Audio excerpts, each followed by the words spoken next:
저 미친 여자 멍청한 게 죄야. 쾅. 성당 정문이 닫히는 소리가 등 뒤에서 들렸습니다. 주일 미사가 끝나고 신자들이 삼삼오오 나오는데 제 앞에서 걸음을 멈추는 사람은 아무도 없었어요. 10년을 함께 기도하고 함께 봉사하고 생일이면 미역국을 끓여 나눠 먹던 사람들이었는데 말이죠.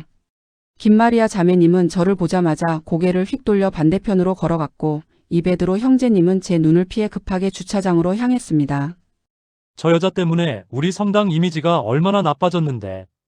뒤에서 들리는 목소리였어요. 일부러 들으라는 듯 크게 말하더군요. 사제님도 곤란해하신데 미사는 나오지 말았으면 좋겠다고. 복사단 어머니들이었습니다. 제가 10년 동안 함께 봉사복을 빨고 제대보를 다리고 성체포를 준비하던 사람들이요. 다리가 후들거렸지만 꾹 참고 사제관 쪽으로 걸어갔습니다. 김요셉 신부님을 뵙고 싶었어요. 제 이야기를 들어주실 거라고 10년을 한결같이 봉사한 제 마음을 알아주실 거라고 믿었거든요. 사제관 문 앞에서 초인종을 눌렀습니다. 누구십니까? 신부님, 저 박영숙입니다. 박 대레사요. 잠시 침묵이 흘렀어요. 길다면 긴, 짧다면 짧은, 하지만 제게는 연 것 같았던 10초. 데레사 자매님, 죄송하지만 오늘은 면담이 어렵습니다. 다음에 연락 주세요. 딸까. 인터폰이 끊겼습니다. 무릎에 힘이 풀렸어요. 사제관 계단에 주저앉아 하늘을 올려다봤습니다. 십자가가 세워진 성당 첨탑이 보였고 구름 한 점 없는 파란 하늘이 보였지만 하느님은 보이지 않았어요. 사기꾼 아내 주제의 성당은 왜 나와? 지나가던 청년이 던진 말이었습니다. 돌아보니 제 아들 또래였어요. 견진성사 때 대부모를 해줬던 그 아이였습니다. 이야기를 시작하기 전에 구독, 좋아요, 알림 설정 부탁드려요. 여러분 가정에 큰 행복과 건강 그리고 큰 돈이 들어오는 행운이 올 거예요. 그럼 이야기 시작하겠습니다. 안녕하세요. 저는 박영숙입니다. 올해 63살이고요. 30년을 초등학교 교사로 일했습니다. 10년 전 남편을 먼저 보내고 혼자 살면서 성당이 제 전부였어요. 아침 6시 미사를 빠뜨린 적이 없었고 매주 토요일엔 성당 청소 봉사를, 매달 첫 금요일엔 양로원 봉사를 다녔습니다. 모범 신자 박 대레사라고 불렸고 신자들 사이에서 존경받았어요. 1년 전만 해도 그랬습니다. 그런데 지금 저는 성당 계단에 주저앉아 신자들의 차가운 시선을 받고 있어요. 10년을 함께한 공동체에서 쫓겨난 사람처럼 말이죠. 퇴직금 4억 원 중 3억을 날렸고 3억짜리 아파트는 담보대출 2억을 받아 그것마저 날렸습니다. 총 5억 원이요. 60평생 모은 전 재산이 1년 만에 사라졌어요. 지금 아파트는 경매로 넘어갔고 저는 보증금 500만 원짜리 원룸에 살고 있습니다. 그런데 더 아픈 건 돈이 아니었어요. 신앙이었습니다. 10년을 매일 기도했던 이 성당에서 하느님을 믿는다고 고백했던 이 자리에서 제일 큰 배신을 당했거든요. 성당 마당을 가로질러 나오는데 귓가에 속삭임들이 들렸습니다. 나이 먹고 재혼하더니 결국 저 꼴이야. 돈밖에 모르는 여자였어 원래. 사기꾼한테 속은 것도 자기 욕심 때문 아니겠어? 멈춰 서서 돌아보고 싶었어요. 아니라고, 제가 욕심을 부린 게 아니라고 소리치고 싶었습니다. 하지만 입이 열리지 않았어요. 변명해봐야 아무도 들어주지 않을 거란 걸 알았거든요. 성당 정문을 나와 버스 정류장으로 걸어갔습니다. 뒤돌아보니 10년을 다닌 성당이 보였어요. 저 안에서 세례를 받았고 처정성체를 했고 견진성사를 했고 남편 장례 미사를 했던 곳입니다. 그리고 최윤석을 만났던 곳이기도 하죠. 도대체 어디서부터 잘못된 걸까요? 1년 전으로 돌아가 봅니다. 최윤석이 처음 성당에 나타난 그날, 제가 하느님이 보내주신 사람이라고 믿었던 그 순간으로 말이에요. 1년 전 그날도 주일이었습니다. 아침 6시 미사를 마치고 성당 마당 벤치에 앉아 있었는데 낯선 남자가 휠체어를 밀고 지나갔어요. 50대 후반으로 보이는 남자였는데 자세가 반듯하고 얼굴에는 온화한 미소가 있었습니다. 휠체어에 앉은 할머니께 무언가 다정하게 말을 건네며 천천히 걸어가더군요. 옆에 앉은 김마리아 자매님이 저분이 새로 오신 최윤석 베드로라고 알려줬어요. 며칠 전부터 나오셨는데 봉사활동에 엄청 열심이고 거동 불편하신 어르신들 모시고 오고 미사 끝나면 성당 화장실 청소도 하신다고 했습니다. 신부님이 칭찬하시던 분이라고 했어요. 그날 미사가 끝나고 성당 주방에서 설거지 봉사를 하고 있었습니다. 10년째 해온 일이라 손에 익어 있었죠. 그런데 문이 열리며 그분이 들어왔어요. 최윤석이었습니다. 가까이서 보니 59 정도 돼 보였고 머리는 반백이었지만 깔끔하게 정돈돼 있었어요. 도와드릴 일이 없냐고 물었습니다. 처음엔 괜찮다고 했지만 워낙 자연스럽게 앞치마를 두르고 설거지를 거들어서 함께 일했어요. 손놀림이 능숙했습니다. 집안일에 익숙한 사람 같았어요. 설거지를 마치고 주방을 나서는데 커피 한 잔 하자고 했습니다. 성당 옆 작은 카페였어요. 10년을 이 성당에 다니면서 누군가와 이렇게 커피를 마신 적이 없었는데 그날따라 거절하기가 어려웠습니다. 카페에 앉아 이야기를 나눴어요. 최윤석은 59살이고 10년 전에 아내를 먼저 보냈다고 했습니다. 저처럼 혼자 사는 사람이었어요. 자식은 없고 작은 사업을 하다가 정리했으며 지금은 성당 봉사에 전념하고 있다고 했습니다. 제 이야기도 했어요. 남편을 10년 전에 먼저 보냈고 30년 교직 생활 끝에 5년 전 정년 퇴직했으며 지금은 성당 봉사가 유일한 낙이라고요. 그가 제 손을 가만히 바라봤습니다. 따뜻한 눈빛이었어요. 5년 만에 누군가 제 눈을 그렇게 바라봐 줬습니다. 가슴이 두근거렸어요. 60을 넘긴 나이에 이런 감정을 느낄 줄 몰랐습니다. 그날 이후로 자주 만났어요. 미사가 끝나면 함께 봉사활동을 했고 커피를 마시며 이야기를 나눴습니다. 성경 공부 모임에도 함께 참석했고요. 그는 성경을 깊이 있게 이해하고 있었고 신앙에 대해 진지하게 고민하는 사람이었어요. 석 달이 지났을 때였습니다. 성당 뒤편 작은 정원 벤치에 앉아 있었는데 그가 옆에 앉았어요. 한참을 말없이 앉아 있다가 천천히 입을 열었습니다. 저와 함께 남은 인생을 보내고 싶다고 했어요. 재혼을 생각해 본 적 있냐고 물었습니다. 심장이 쿵쿵거렸습니다. 50대 중반에 남편을 잃고 나서 여자로서의 제 인생은 끝났다고 생각했거든요. 자식도 없고 이제 성당 봉사나 하면서 조용히 살다 가는 거라고 생각했는데 갑자기 누군가 제게 새로운 인생을 제안하고 있었어요. 대답을 못하고 있었습니다. 그가 제 손을 잡았어요. 따뜻했습니다. 10년 만에 느껴보는 남자의 체온이었어요. 생각해 보겠다고 했습니다. 그는 고개를 끄덕이며 기다리겠다고 했어요. 그날 밤 잠을 이루지 못했습니다. 천장을 보며 수없이 생각했어요. 이 나이에 재혼이라는 게 맞는 건가? 주변에서 뭐라고 하지 않을까? 괜한 욕심을 부리는 건 아닐까? 하지만 동시에 마음 한편에선 외로움이 올라왔습니다. 10년을 혼자 살며 억눌러 왔던 감정들이 고개를 들었어요. 다음 주 미사 때 그를 만나 대답했습니다. 함께하고 싶다고요. 그가 환하게 웃었어요. 그 미소를 보는 순간 확신했습니다. 이 사람이 하느님이 제게 보내주신 사람이라고요.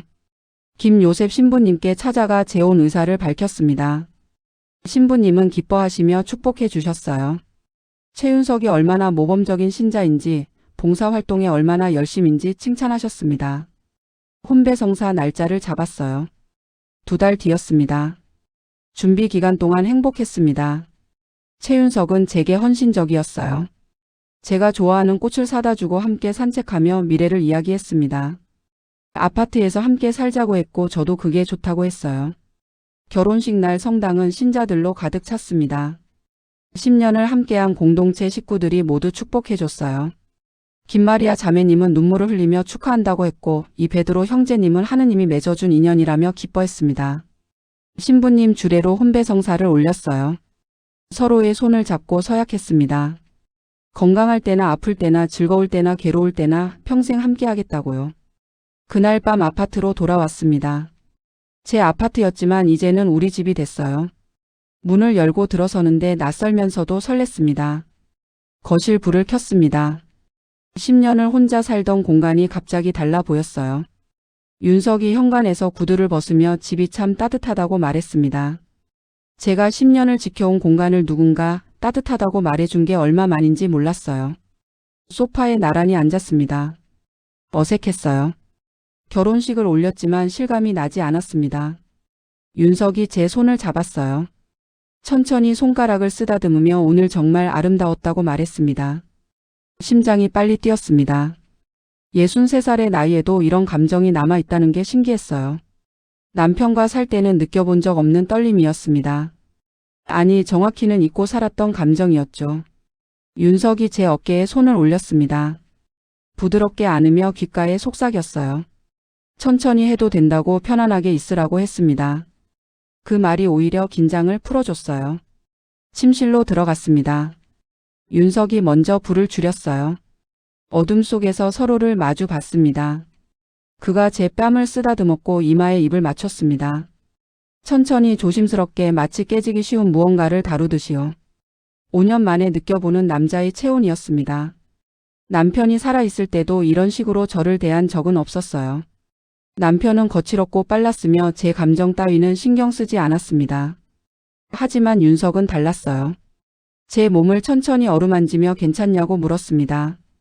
무섭지 않냐고 불편하지 않냐고 계속 확인했어요. 그 배려가 제 마음을 완전히 열게 만들었습니다. 옷을 벗었습니다. 예순이 넘은 몸이 부끄러웠지만 윤석은 아름답다고 말했어요. 주름진 피부를 처진 가슴을 늙은 몸을 아름답다고 했습니다. 거짓말 같았지만 그의 눈빛은 진심이었어요. 침대에 누웠습니다. 윤석이 제 위로 올라왔고 제 눈을 바라보며 사랑한다고 말했어요. 50대 중반의 과부가 된 이후로 누군가 저를 사랑한다고 말해준 적이 없었습니다. 눈물이 났습니다. 기쁨의 눈물이었어요. 윤석이 제 눈물을 닦아주며 천천히 움직이기 시작했습니다. 아프지 않았어요. 오히려 따뜻했고 부드러웠으며 제가 여전히 여자라는 걸 느끼게 해줬습니다. 그날 밤 오랜만에 제 안에 있던 뭔가가 깨어났습니다. 10년 동안 잊고 살았던, 아니 억눌러왔던 감정이었어요. 외로움이 아니라 채워짐이었고 텅 빔이 아니라 충만함이었습니다. 새벽까지 윤석의 품에 안겨 있었어요. 그의 심장 소리를 들으며 이게 꿈인지 생시인지 분간이 안 됐습니다. 하느님이 정말로 제게 선물을 주신 거라고 생각했어요. 다음 날 아침 일어났을 때 윤석이 아침 식사를 준비하고 있었습니다. 토스트에 달걀 프라이, 커피 한 잔이 놓여 있었어요. 10년을 혼자 살며 아침을 거르거나 대충 먹었는데 누군가 차려준 식사를 앞에 두니 울컥했습니다. 함께 식사를 했어요. 윤석이 오늘 뭐 하고 싶냐고 물었습니다. 특별히 계획한 건 없었지만 함께 있는 것만으로 충분하다고 대답했어요. 그가 웃으며 그럼 집에서 편히 쉬자고 했습니다. 신혼석 달이 정말 행복했습니다. 매일 아침 함께 기도했고 저녁엔 묵주기도를 바쳤어요. 윤석은 집안일을 도맡아 했고 제가 성당 봉사 나갈 때 함께 따라갔습니다. 신자들은 저희를 보며 부러워했어요. 중년에 만난 사랑이 이렇게 아름다울 수 있다고 말했습니다. 석 달째 되던 날 저녁이었습니다. 식사를 마치고 소파에 앉아 있었는데 윤석이 진지한 표로 이야기를 꺼냈어요. 함께 사업을 해보면 어떻겠냐고 했습니다. 깜짝 놀랐습니다. 사업이라니 갑자기 무슨 말인가 싶었어요. 윤석이 설명했습니다. 성당 근처에 신자들을 위한 카페를 열면 어떻겠냐고요. 나이 드신 분들이 미사 끝나고 쉴 공간이 없다는 게 늘 안타까웠다고 했습니다. 처음엔 의아했어요.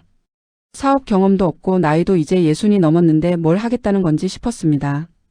하지만 윤석이 차근차근 설명하는 걸 들으니 일리가 있었어요. 성당 신자가 500명이 넘는데 미사 끝나면 갈 곳이 마땅치 않다는 거였습니다.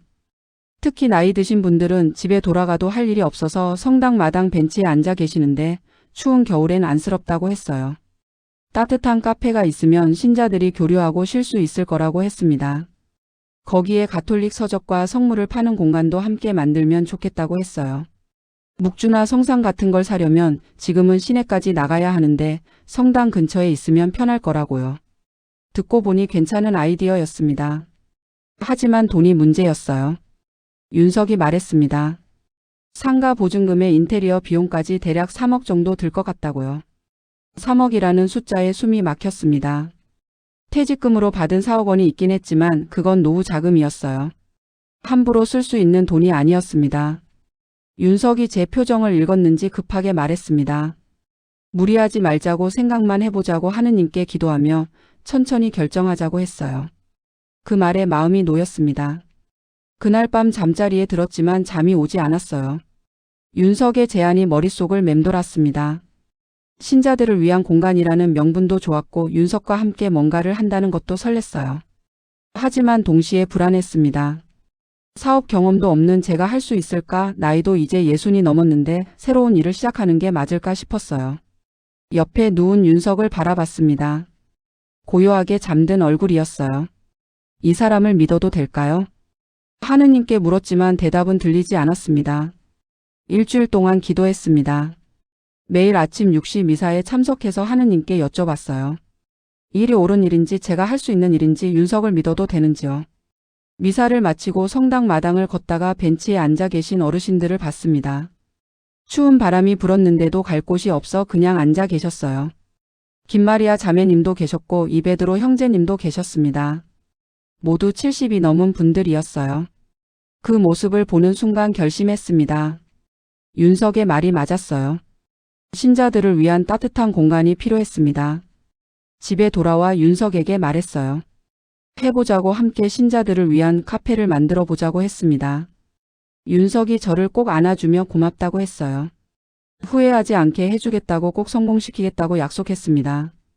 다음 날부터 준비가 시작됐습니다. 윤석이 성당 근처 상가를 알아봤어요. 성당에서 걸어서 5분 거리에 60평짜리 상가가 나왔습니다. 월세가 200만 원이었고 보증금이 5천만 원이었어요. 함께 상가를 보러 갔습니다. 위치가 정말 좋았어요. 성당 정문에서 바로 보이는 곳이었고 주변에 주택가가 많아 유동인구도 괜찮았습니다. 윤석이 여기다 싶다며 좋아했어요. 계약했습니다. 보증금 5천만 원을 은행에서 찾아 건넸어요. 10년 만에 이렇게 큰 돈을 한 번에 쓰는 거였습니다. 손이 떨렸지만 윤석이 제 손을 잡아줬어요. 인테리어 업체를 알아봤습니다. 윤석이 지인이 하는 곳이 있다며 소개해줬어요. 견적을 받았는데 4,500만 원이 나왔습니다. 카페 설비에 테이블과 의자, 조명, 벽지, 바닥재까지 포함한 금액이었어요. 여기에 커피 머신과 주방기구, 그릇과 컵, 초기 재료비까지 합치니 6천만 원이 더 들었습니다. 그리고 가톨릭 서적과 성물을 들여놓는 비용으로 4천만 원, 간판과 홍보물 제작비로 1천만 원이 추가됐어요. 총 2억 5천만 원이 들어갔습니다. 윤석이 미안하다고 했어요. 생각보다 많이 나왔다고 절반만 내고 나머지는 자기가 부담하겠다고 했습니다. 하지만 저는 괜찮다고 했어요. 함께하는 사업인데 반반 내는 게 맞다고 생각했거든요. 퇴직금 통장에서 2억 5천만 원을 찾았습니다. 은행 직원이 큰 돈인데 사기를 조심하라고 했어요. 괜찮다며 웃었지만 가슴 한편이 철렁했습니다. 공사가 시작됐어요. 한 달 동안 매일 상가에 가서 진행 상황을 확인했습니다. 윤석은 인테리어 업체 사람들과 세세하게 의논하며 공사를 지휘했어요. 테이블 위치, 조명 각도, 심지어 콘센트 위치까지 신경 썼습니다. 카페 이름을 정했어요. 하늘빛 쉼터였습니다. 윤석이 제안한 이름이었고 저도 마음에 들었어요. 신자들이 하느님의 빛 안에서 쉬어가는 공간이라는 의미였습니다. 공사가 끝나고 개업 준비를 했습니다. 윤석이 바리스타 자격증이 있다며 커피는 자기가 만들겠다고 했어요. 저는 서빙과 계산 그리고 서적 및 성물 판매를 맡기로 했습니다. 김요셉 신부님께 찾아가 개업 미사를 부탁드렸어요. 신부님이 흔쾌히 승낙하시며 신자들에게도 홍보해 주겠다고 하셨습니다. 정말 감사했어요. 개업일은 토요일로 정했습니다. 주말이라 신자들이 많이 올 거라고 생각했거든요.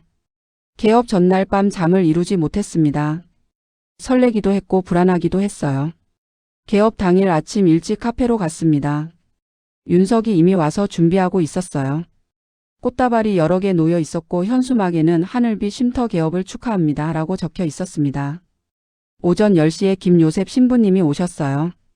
제의를 입으신 신부님이 카페 안을 축복하시며 기도문을 낭독하셨습니다. 신자들이 100명도 넘게 모였어요. 김마리아 자매님, 이베드로 형제님, 복사단 어머니들, 청년회 회원들까지 모두 축하해줬습니다. 미사가 끝나고 커피를 무료로 나눠줬어요. 윤석이 만든 커피가 맛있다며 모두들 칭찬했습니다. 성물 코너를 구경하는 분들도 많았고 책을 사는 분들도 계셨어요. 그날 매출이 120만 원이 나왔습니다. 개업 첫날치고는 나쁘지 않았어요. 윤석이 제 손을 잡으며 수고했다고 말했습니다. 첫 주가 지나갔습니다. 평일엔 조용했지만 주말엔 신자들이 많이 찾아왔어요. 특히 나이 드신 분들이 미사 끝나고 들러 커피 마시며 이야기 나누는 모습이 보기 좋았습니다. 한 달이 지났을 때 장부를 정리해 봤어요. 매출이 1,200만 원 정도 나왔고 재료비와 인건비, 월세를 빼니 300만 원 정도 남았습니다. 나쁘지 않은 시작이었어요. 윤석이 말했습니다. 이 정도면 1년 안에 투자금을 회수할 수 있을 거라고요. 그리고 나면 안정적인 수입이 생길 거라고 했습니다. 믿었습니다. 하느님이 함께 하시는 사업이니까 잘 될 거라고 생각했어요. 석 달이 지났습니다. 단골 손님이 생겼고 매출도 꾸준히 나왔어요. 월 500만 원 정도 순이익이 생겼습니다. 윤석과 함께 일하는 게 행복했어요. 그런데 그때였습니다. 윤석이 새로운 제안을 했어요. 저녁 식사를 마치고 거실 소파에 앉아 있었습니다. 윤석이 태블릿을 꺼내 보여줬어요. 화면엔 다른 지역 성당 근처 상가 사진들이 있었습니다. 체인점을 내자는 거였어요. 하늘비 쉼터가 성공했으니 다른 성당 근처에도 똑같은 카페를 열자는 제안이었습니다. 윤석이 설명했어요. 지금 운영하는 곳은 안전 궤도에 올랐고 직원 한 명만 고용하면 저희가 없어도 돌아갈 거라고 했습니다. 그 사이 다른 지역에 두 번째 매장을 열면 수익이 2배가 될 거라고 했어요. 그리고 세 번째, 네 번째까지 확장하면 안정적인 노후 자금이 마련될 거라고 했습니다. 솔깃했습니다. 지금도 월 500만 원씩 버는데 매장이 늘어나면 정말 괜찮은 수입이 생길 거라고 생각했어요. 하지만 돈이 문제였습니다. 윤석이 말했습니다. 두 번째 매장은 비용을 절감해서 2억 원이면 충분할 거라고요. 첫 번째 매장 경험이 있으니 불필요한 지출을 줄일 수 있다고 했습니다. 2억 원이라는 숫자가 부담스러웠어요. 퇴직금은 이미 2억 5천만 원을 썼고 남은 돈은 1억 5천만 원 뿐이었습니다. 거기에 2억을 더 쓰면 노후 자금이 거의 없어지는 거였어요. 망설이는 제 모습을 보고 윤석이 말했습니다. 아파트를 담보로 대출을 받으면 된다고요. 제 아파트는 시세가 3억 원 정도 되니까 2억 원 대출은 문제 없을 거라고 했습니다. 집까지 담보로 잡는다는 게 두려웠습니다. 하지만 윤석이 설득했어요. 사업이 잘 되면 1년 안에 갚을 수 있고 그 이후엔 순수익이 계속 쌓일 거라고 했습니다. 그리고 하느님이 함께 하시는 사업인데 망할 리 없다고 했어요. 그 말에 마음이 움직였습니다. 지난 석 달간 카페가 잘 운영됐고 신자들도 좋아했으며 수익도 꾸준히 나왔어요. 이 정도면 확장해도 괜찮을 것 같았습니다. 일주일을 고민했습니다. 김마리아 자매님께 조심스럽게 물어봤어요. 사업 확장에 대해 어떻게 생각하시냐고요. 자매님이 말씀하셨습니다. 하늘비 쉼터가 정말 좋은 공간이니 다른 성당에도 생기면 좋겠다고요. 그 말에 용기가 났습니다. 윤석에게 해보자고 말했어요. 윤석이 환하게 웃으며 저를 안아줬습니다. 은행에 갔습니다. 아파트 등기부등본과 제 신분증을 가지고 가서 담보대출을 신청했어요. 대출 상담사가 용도를 물었습니다. 사업 자금이라고 대답했더니 이자율이 연 5%라고 했어요. 월 이자만 83만 원이었습니다. 부담스러운 금액이었지만 윤석이 괜찮다고 했어요. 두 번째 매장이 열리면 월 1,000만 원은 벌 수 있을 거라고 했습니다. 대출이 실행됐습니다. 2억 원이 통장에 들어왔어요. 10년 교직 생활하면서도 이렇게 큰 돈은 본 적이 없었습니다. 손이 떨렸지만 윤석이 제 손을 꽉 잡아줬어요. 두 번째 매장 위치를 알아봤습니다. 윤석이 고른 곳은 시내에서 30분 거리에 있는 성당 근처였어요. 신자가 700명이 넘는 큰 성당이었고 주변 상권도 발달돼 있었습니다. 상가 계약을 했어요. 보증금 6천만 원에 월세 250만 원이었습니다. 첫 번째 매장보다 조금 비쌌지만 위치가 좋아서 감수하기로 했습니다. 인테리어 공사가 시작됐습니다. 이번에도 윤석 지인이 하는 업체가 맡았어요. 첫 번째 매장과 비슷한 느낌으로 만들기로 했습니다. 공사 기간 동안 윤석이 자주 그쪽 매장에 갔습니다. 공사 진행 상황을 확인하고 인테리어 업체와 협의한다고 했어요. 저는 첫 번째 매장 운영에 집중했습니다. 한 달 반이 지나 두 번째 매장이 완성됐습니다. 하늘비 쉼터 제2점이라는 간판이 걸렸어요. 첫 번째 매장보다 조금 더 넓고 화려했습니다. 개업 미사를 올렸어요. 그쪽 성당 신부님이 주례를 서주셨고 신자들도 많이 왔습니다. 윤석이 인사말을 했어요. 신자들을 위한 공간을 만들고 싶었다고 하느님의 사랑을 나누고 싶었다고 말했습니다. 개업 첫 주가 좋았습니다. 매출이 200만 원 넘게 나왔어요. 윤석이 역시 위치가 좋으니 첫 번째 매장보다 잘 될 거라고 했습니다. 직원을 고용했어요. 첫 번째 매장에 1명, 두 번째 매장에 1명씩 배치했습니다. 월급이 각각 200만 원이었어요. 인건비 부담이 생겼지만 어쩔 수 없었습니다. 2달이 지났습니다. 첫 번째 매장은 여전히 잘 됐지만 두 번째 매장은 예상보다 매출이 낮았어요. 월 1,500만 원 정도 나왔고 거기서 월세와 인건비, 재료비를 빼니 200만 원밖에 안 남았습니다. 윤석이 말했습니다. 시간이 필요하다고 아직 신자들이 많이 모르니까 홍보를 더하면 나아질 거라고 했어요. 믿었습니다. 첫 번째 매장도 처음엔 그랬으니까요. 석 달이 지났을 때 장부를 정리했습니다. 두 매장 합쳐서 월 700만 원 정도 순이익이 나왔어요. 나쁘지 않았지만 대출 이자 83만 원을 갚고 나면 617만 원만 남았습니다. 윤석이 괜찮다고 했어요. 앞으로 더 나아질 거라고 했습니다. 하지만 뭔가 찝찝했습니다. 2억 원을 빌려서 월 200만 원밖에 못 버는 게 맞는 건가 싶었어요. 게다가 대출 원금은 전혀 갚지 못하고 있었습니다. 윤석에게 물었습니다. 괜찮냐고, 계획대로 가고 있냐고요. 윤석이 대답했어요. 걱정하지 말라고, 1년만 더 참으면 안정될 거라고 했습니다. 그 말을 믿었습니다. 하느님이 함께 하시니까 괜찮을 거라고 생각했어요. 하지만 그때부터였습니다. 뭔가 이상한 조짐이 보이기 시작한 게요. 5달째 되던 어느 날이었습니다. 윤석이 외박을 했어요. 두 번째 매장 재고 정리 때문에 늦어진다며 그쪽 근처 모텔에서 자고 온다고 했습니다. 처음엔 이해했어요. 사업하는 사람이 바쁠 수 있다고 생각했습니다. 하지만 그 이후로 외박이 잦아졌어요. 일주일에 2~3번씩 집에 안 들어왔습니다. 전화하면 잘 안 받았어요. 받아도 짜증 섞인 목소리로 바쁘다고만 했습니다. 뭐가 그렇게 바쁜지 물으면 사업 때문이라고만 대답했어요. 이상했습니다. 결혼한 지 겨우 8개월밖에 안 됐는데 벌써 이렇게 변하나 싶었어요.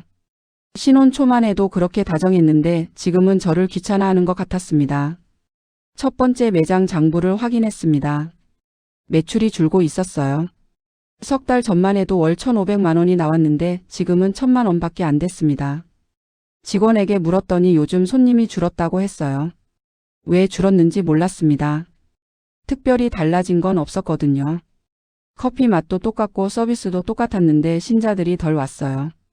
두 번째 매장도 확인했습니다. 여기는 더 심각했어요. 월 매출이 1,000만 원밖에 안 나왔습니다. 월세와 인건비, 재료비를 빼면 적자였어요.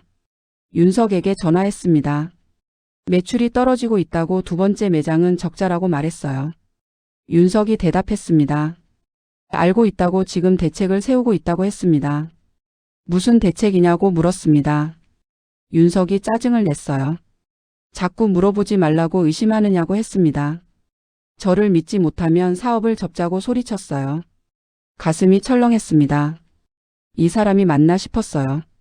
신혼 때 그렇게 다정하고 배려심 많던 사람이 어떻게 이렇게 변할 수 있는지 이해가 안 됐습니다. 그날 밤 윤석이 집에 들어왔습니다. 술 냄새가 났어요. 결혼하고 처음 보는 모습이었습니다. 윤석은 술을 안 마신다고 했거든요. 어디서 술을 마셨냐고 물었습니다. 윤석이 대답하지 않고 침실로 들어가 쓰러지듯 잠들었어요. 제 말에는 대꾸도 하지 않았습니다. 다음 날 아침 일어나니 윤석은 이미 나가고 없었습니다. 메모 하나 남기지 않았어요. 전화해도 안 받았습니다. 불안했습니다. 뭔가 잘못되고 있다는 느낌이 들었어요. 두 매장 장부를 다시 꼼꼼히 확인했습니다. 첫 번째 매장은 월 300만 원 정도 순이익이 나고 있었고 두 번째 매장은 월 100만 원 적자였어요. 합치면 월 200만 원 남는데 대출 이자 83만 원을 내면 117만 원밖에 안 남았습니다. 2억 원을 빌려서 월 117만 원 버는 게 말이 되나요?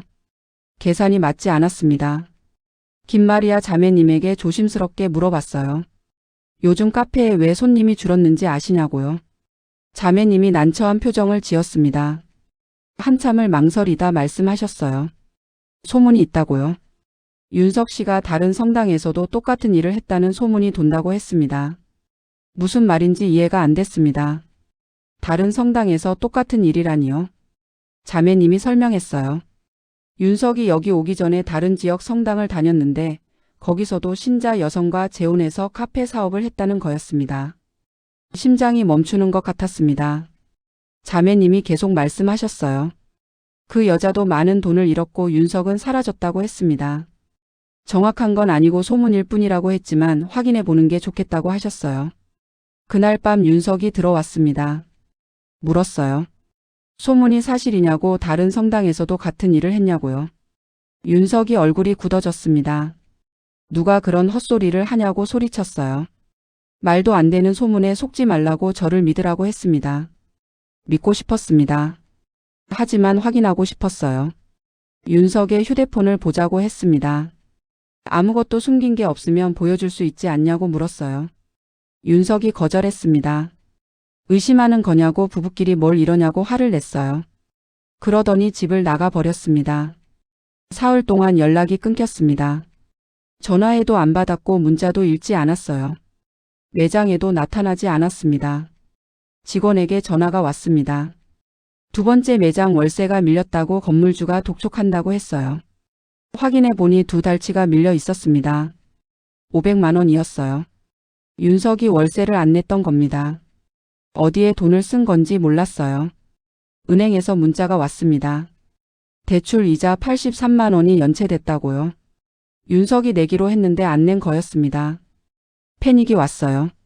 사업은 적자고 월세는 밀렸고 대출 이자는 연체됐고 윤석은 사라졌습니다. 타 지역 성당 신자에게서 전화가 왔습니다. 저를 모르는 분이었는데 최윤석 씨 아내가 맞냐고 물었어요. 맞다고 대답했더니 만나고 싶다고 했습니다. 다음 날 그 신자를 만났습니다. 60대 중반으로 보이는 여성이었어요. 제 손을 잡으며 울었습니다. 자기도 당했다고 했어요. 2년 전에 윤석과 재혼했고 카페 사업에 4억 원을 투자했는데 1년 만에 윤석이 사라졌다고 했습니다. 돈은 한 푼도 못 건졌고 집까지 잃었다고 했어요. 그리고 자기만 당한 게 아니라고 했습니다. 윤석이 지난 5년 동안 성당을 돌아다니며 같은 짓을 했다고요. 최소 3명의 여성이 피해를 봤다고 했습니다. 세상이 무너지는 것 같았습니다. 타 지역으로 갔습니다. 윤석이 2년 전에 다녔다는 성당이었어요. 그곳 신자들을 만나 이야기를 들었습니다. 윤석은 거기서도 똑같은 방법을 썼다고 했어요. 모범 신자로 활동하며 신뢰를 쌓고 혼자 사는 중년 여성에게 접근해서 재혼했습니다. 그리고 카페 사업을 제안해 돈을 받아냈고 1년쯤 지나면 사라졌다고요. 피해자가 3명이었습니다. 총 피해액이 12억 원이었어요. 모두 퇴직금이나 집을 담보로 받은 돈이었습니다. 경찰에 신고했냐고 물었습니다. 신고했지만 윤석을 찾지 못했다고 했어요. 여러 개의 가짜 신분을 쓰고 다니는 것 같다고 했습니다. 그리고 충격적인 이야기를 들었습니다. 윤석이 받은 돈은 모두 도박에 쓴다고요. 윤석은 도박 중독자였고 빚이 10억 넘게 있다고 했습니다. 집으로 돌아왔습니다.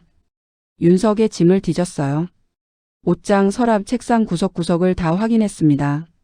찾아냈습니다. 숨겨둔 휴대폰이 하나 더 있었어요.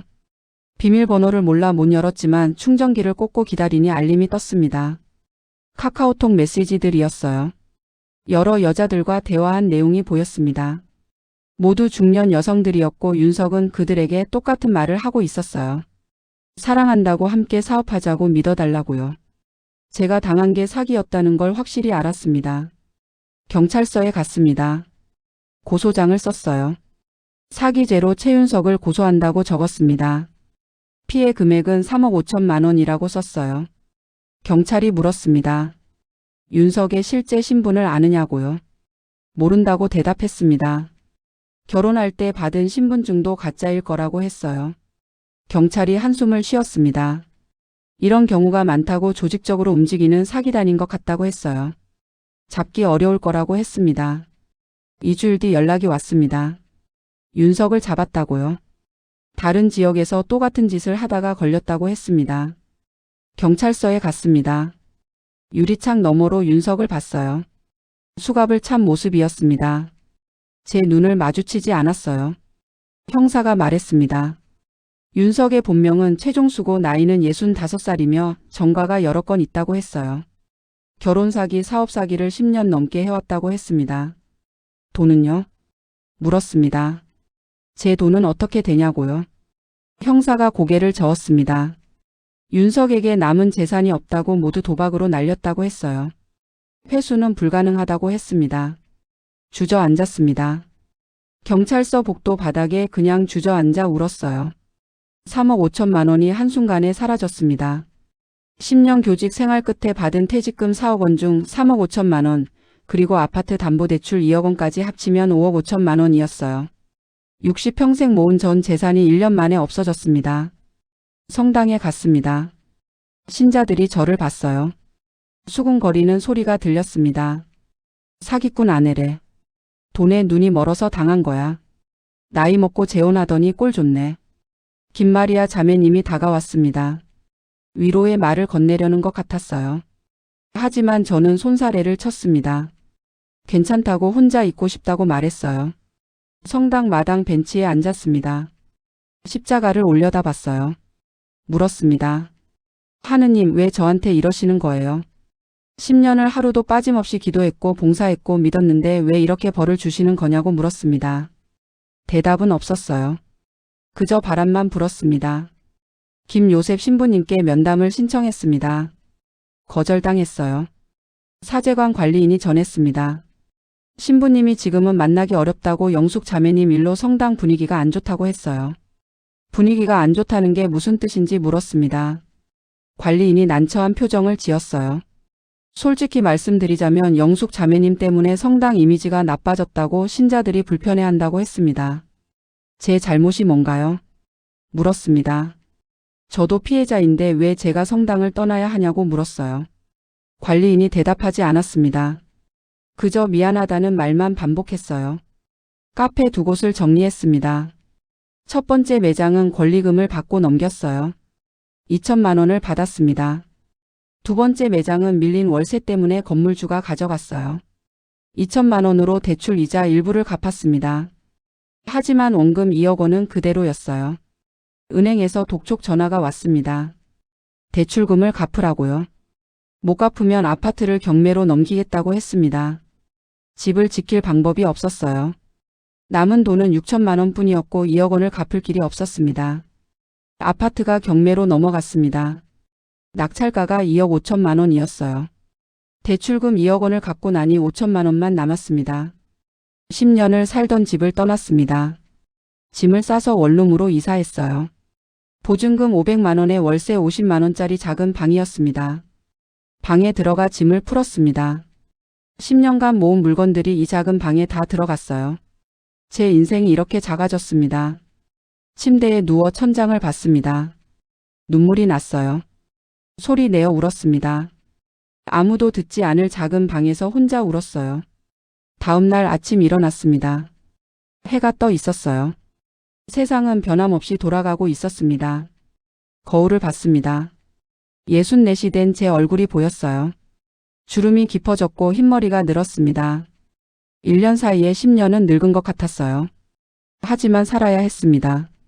죽을 수도 없었고 포기할 수도 없었어요. 남은 돈 4,500만 원으로 살아가야 했습니다. 교육청에 연락했습니다. 시간 강사 자리가 있는지 물었어요. 다행히 자리가 있었습니다. 초등학교 방과 후 교사였어요. 월급은 150만 원이었습니다.